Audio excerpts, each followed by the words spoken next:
All right, welcome to today's Comprehensive Explainer. We are undertaking a massive shift today. We're going to be transforming your perspective from simply writing functional code to actually architecting highly scalable, production-ready systems from the ground up. Seriously, if you've ever frozen up when someone asked you to design a complex system without predefined requirements, well, consider this deep dive your absolute master guide. Let's get into it. Here's our agenda for today. We're covering the 6 definitive pillars every principal systems architect needs to master: foundations and scale, database paradigms, load balancing, APIs and network layers, authentication frameworks, and finally, security vectors.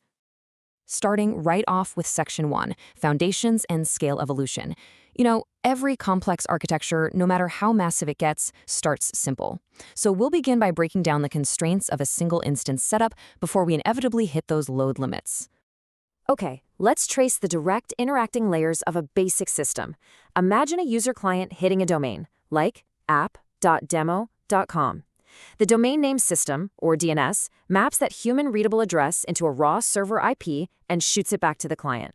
The client then fires an HTTP request straight to that IP. If it's a web browser, it's pulling down HTML, CSS, and JavaScript. But if it's a lightweight mobile app, it just requests a clean JSON payload. But here is the critical inflection point. When traffic spikes, this single server holding your web app, database, and cache together is going to bottleneck and fail. It's inevitable. And that forces our very first major architectural move: tier separation. We literally have to split the web tier, which manages traffic, away from the data tier that handles storage. And that brings us right to Section 2, database paradigms and trade-offs. Because once you separate that web tier from the data tier, picking the exact right storage paradigm becomes your absolute most critical architectural decision. So let's look at Relational Database Management Systems, or RDBMS. Here, you're dealing with structured tables, rows, and complex SQL joins, and you are bound by strict ACID transactions. Think of a real-world financial bank transfer. Atomicity means the entire transaction either succeeds or fails. A transfer literally cannot have complete. Consistency ensures ledger balances update symmetrically between valid states. Isolation means concurrent, simultaneous transfers won't collide with each other. And durability ensures that once the data is written, it persists and survives even severe server crashes. When that kind of transactional integrity is totally non-negotiable, SQL is your weapon of choice. But, hey, what if you don't need all that strict relational structure? That's when you look to non-relational or NoSQL typologies, and they each have very distinct performance strengths. Need to store dynamic, highly nested JSON-like objects? Document stores like MongoDB are perfect. What if you need a right-optimized, massive-scale architecture? You'd use a wide-column store like Cassandra or Cosmos DB. If you need ultra-low latency because you're reading directly from RAM, you'll want a key-value store like Redis or Memcached. And if you're building, say, an e-commerce recommendation engine that's heavily focused on relationships, you'd leverage graph databases like Neo4j or Amazon Neptune. So the crucial takeaway here is your architectural decision matrix. You can't just pick a database because it's the trendy thing to do. You have to actively weigh the rigid, transaction-safe nature of SQL against the dynamic, high-throughput elasticity of NoSQL. Does your app demand super low latency and massive unstructured horizontal scale? Go NoSQL. Are you tracking complex e-commerce orders and customer relationships? Then SQL is your mandatory pack. All right, moving to our third pillar, load balancing and scaling. Let's see how all this builds into traffic distribution when a single database or application node just isn't cutting it anymore. We essentially have 2 primary scaling paradigms. Vertical scaling, or scaling up, simply means adding more RAM or CPU to an existing server. It's incredibly straightforward, but it traps you with hard hardware resource ceilings. Even worse, it creates a terrifying vulnerability. If that one super server goes offline, your entire business goes dark. Horizontal scaling, scaling out, fixes this by adding more server instances to share the load. It gives you fault tolerance and practically endless redundancy. But of course, horizontal scaling introduces a new problem for us. How do we route all that incoming traffic? To manage horizontal scale, load balancers step in, actively tracking node health via continuous check requests. And the exact mathematical logic you choose dictates your routing. Round robin rotates sequentially. Great if all servers have identical specs. But what if session lengths vary wildly? You'd switch to least connections. Need consistent client-to-node mapping? Implement IP hash. If you have mismatched hardware, say some instances with 16 gigs of RAM and others with 64 gigs, you'd use a weighted algorithm. For global service, geographical routing reduces latency via the user's IP. And finally, for truly massive scale, consistent hashing maps client hashes to a circular hash space ring, adding or removing servers without disrupting existing connections. Now, we absolutely cannot talk about load balancing without addressing the ghost haunting every system, the single point of failure, or SPOF. Look, if you put a single load balancer in front of 5 robust servers, that load balancer itself is now your SPOF. To eliminate this across software deployments like Nginx or HAProxy, hardware like F5 or Citrix, or managed cloud networks like AWS, Azure, or Google Cloud, you must leverage active-passive redundancy.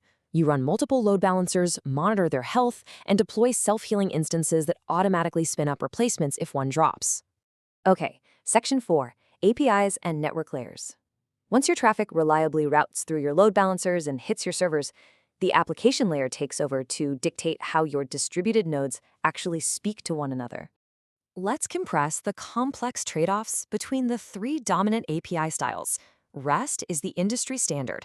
It uses resource-based modeling with plural nouns, it's completely stateless, and it brilliantly leverages HTTP caching. But if your client is suffering from overfetching or underfetching data, you'll want to move to GraphQL.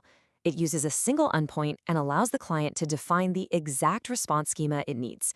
And for blazing fast, high-throughput internal microservice communication, you deploy gRPC, which relies on HTTP/2 and highly compressed binary protocol buffers instead of human-readable JSON. For standard REST pipelines, you have to strictly map CRUD operations, create, read, update, delete, to their correct HTTP method semantics. Notice how GET is safe and idempotent. Calling it 10 times yields the exact same result. POST is non-idempotent because it creates a new resource, so we expect a 201 created status code. PUT replaces an entire resource, while patch only updates specific properties. A masterful architect uses the 200, 400, and 500 status code series to silently but clearly communicate exactly what's happening in the data pipeline. Let's look even deeper down the OSI stack for a second. How do these packets actually travel? They rely on the Transmission Control Protocol, or TCP, 3-way handshake. It's like a digital handshake before a single byte of application data is ever sent. The client sends a SYN packet, the server responds with a SYN ACK, and the client confirms with an ACK. This handshake guarantees 100% reliable, ordered data transmission. So when you're choosing a transport layer, ask yourself this vital question. Do you need the strict financial reliability of TCP or the lightweight, high-speed bypass mechanics of UDP? TCP aggressively tracks and retransmits lost packets, which makes it totally non-negotiable for things like payments and user auth. But UDP, it drops the handshake entirely. It's connectionless. If a packet drops, it just moves on, making it the clearly superior choice for live video streams and real-time multiplayer gaming, where speed absolutely trumps perfect accuracy. With our network layers firmly established, we're transitioning to Section 5. This is arguably the most critical barrier in system design: identity verification and permission frameworks. The way we verify identity has evolved massively over the years. We started with basic authentication, sending highly vulnerable base64 headers. Then we moved to stateful session IDs, usually stored in memory engines like Redis. But modern, distributed systems, they demand statelessness. So now we heavily leverage JSON Web Tokens, or JWTs. These are stateless, cryptographically signed payloads containing user IDs and explicit expiration windows. To optimize this, we use short-lived access tokens for immediate API calls, and we securely store long-lived refresh tokens strictly inside HTTP-only cookies to protect the client runtime. Now here is a massive industry misconception that trips up a lot of developers. OAuth 2 is strictly an authorization framework. It issues tokens that grant an application delegated access to external resources on a user's behalf. It proves the app is allowed to touch the data, but it does not tell the app who the human user actually is. OpenID Connect, or OIDC, is what handles actual identity federation. It layers an ID token directly on top of OAuth 2, driving those sign in with Google or sign in with GitHub features you see everywhere. Once a user's identity is verified, their actions are strictly governed by access control models. Role-based access control, or RBAC, is fairly coarse. You're either an admin, an editor, or a viewer. If you need dynamic policy checking based on time, location, or department, you step up to attribute-based access control, ABAC. And for hyperspecific object-level permissions, like sharing a single Google Doc with one specific colleague, you deploy access control lists. Finally, we've reached Section 6, Security Vectors and API Protection. Because honestly, your architecture is only as robust as its defensive perimeter. Your edge routing has to implement these exact standards.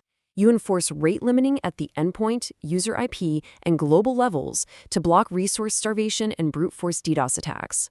You utilize cross-origin resource sharing, CORS, to strictly whitelist which client domains can ping your API. You absolutely must use parameterized queries, or ORMs, to block attackers from injecting malicious raw SQL logic into your database. Furthermore, intelligent web application firewalls act as your gatekeepers, dropping anomalous packets, while virtual private networks trap your sensitive internal microservices entirely away from the public internet.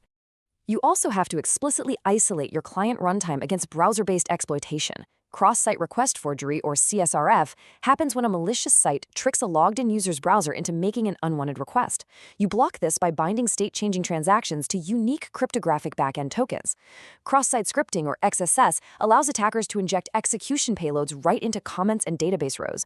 You prevent that by aggressively sanitizing all inputs and strictly leveraging HTTP-only cookies so your authentication tokens stay entirely out of reach from malicious JavaScript. Well, we've exhaustively covered the foundational mechanics of scale, the paradigms of data storage, horizontal load balancing, transport layer network dynamics, and defensive security perimeters. You now possess a comprehensive architectural briefing. The question is no longer whether you understand the components, but rather, what exact principles will you apply when you sit down to architect your next major system design from scratch? Keep building, keep scaling, and I'll catch you in the next explainer.